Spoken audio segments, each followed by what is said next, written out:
L'histoire que je vais vous raconter maintenant, que je vais vous lire, se passe il y a très très longtemps, quand il y avait encore des rois et des reines. Il s'agit de la rencontre d'un roi avec une licorne. Vous savez, la licorne, c'est cet animal qui ressemble à un cheval et qui a une corne sur le front. Donc, ouvrez grand vos oreilles, regardez bien les images sur votre écran. C'est parti pour l'histoire.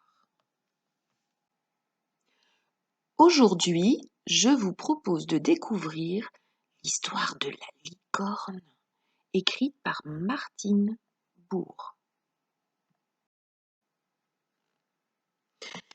Il était une fois un petit roi qui habitait dans un petit château, dans un petit royaume.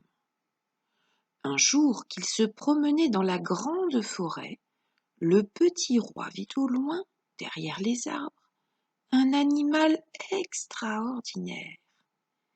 Il revint dans son château et appela le chevalier Petit-Pas. « Chevalier, dit le roi, j'ai aperçu dans la grande forêt un animal extraordinaire. Allez le chercher, je veux le montrer à la reine. »« À quoi ça ressemble ?» demanda le chevalier Petit-Pas. « Cet animal est blanc comme la neige, il court plus vite que le vent et porte une corne sur le front. » Le chevalier Petit-Pas monta sur son grand cheval et partit au pas vers la grande forêt. La première bête qu'il rencontra fut une belle aigrette blanche. Il la ramena à la cour du petit roi. « Mais non !» gronda le petit roi. « L'animal que j'ai vu avait 4 pattes. Ce n'était pas un oiseau. »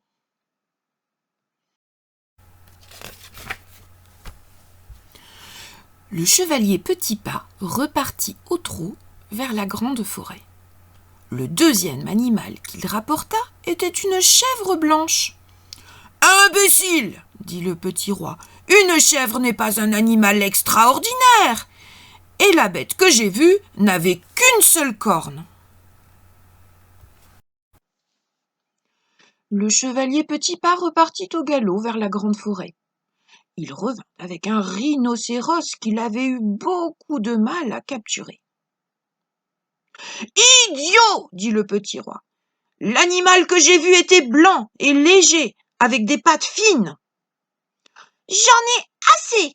dit le chevalier Petit-Pas. « Si vous voulez cette bestiole, allez donc la chercher vous-même. » Et il rentra chez lui.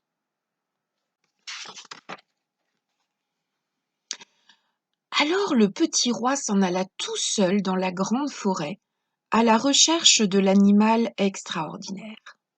Dans le château, la petite reine l'attendait. Un matin qu'elle s'ennuyait trop, elle alla se promener dans la grande forêt. Au bord d'un lac gelé, elle vit un animal merveilleux.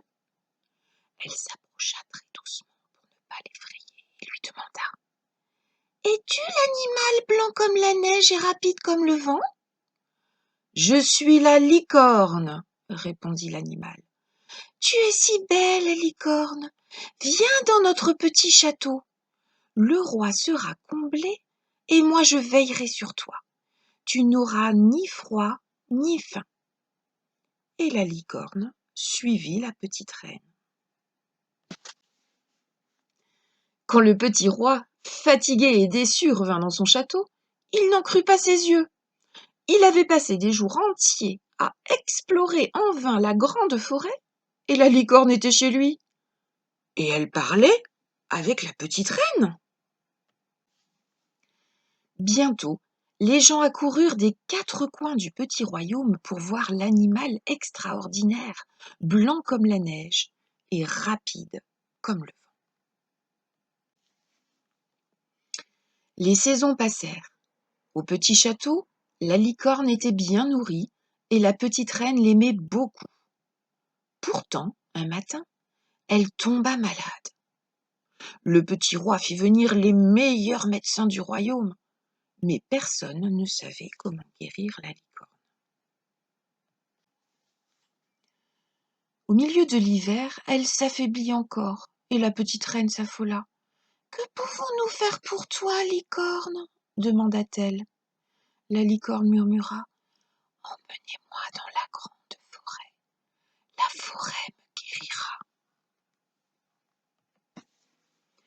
Alors, lentement, en s'arrêtant souvent pour qu'elle puisse se reposer, le petit roi et la petite reine conduisirent la licorne à l'orée de la grande forêt.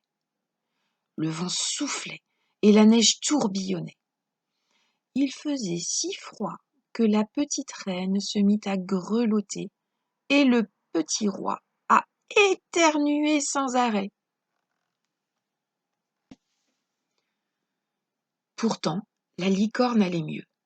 À chaque pas qu'elle faisait sous les grands arbres, elle reprenait des forces.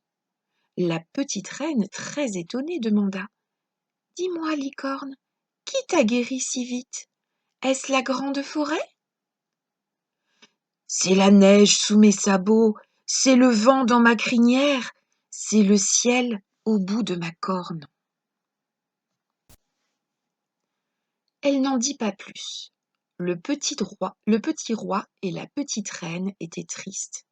Ils comprenaient qu'un tel animal ne pourrait jamais vivre avec eux, enfermés dans leur petit château. Ils lui dirent adieu, et la licorne partit comme une flèche à travers les bois. Elle se fondit dans la blancheur scintillante des branches enneigées. Le bruit de son galop résonna un instant, puis le silence enveloppa la grande forêt givrée. Un soir d'été, comme la petite reine revenait d'une longue promenade dans la grande forêt, elle vit une tache pâle flotter entre les arbres. La licorne vint la saluer, plus belle que jamais, blanche comme la neige et rapide comme le vent. Elle était libre, et la grande forêt veillait sur elle.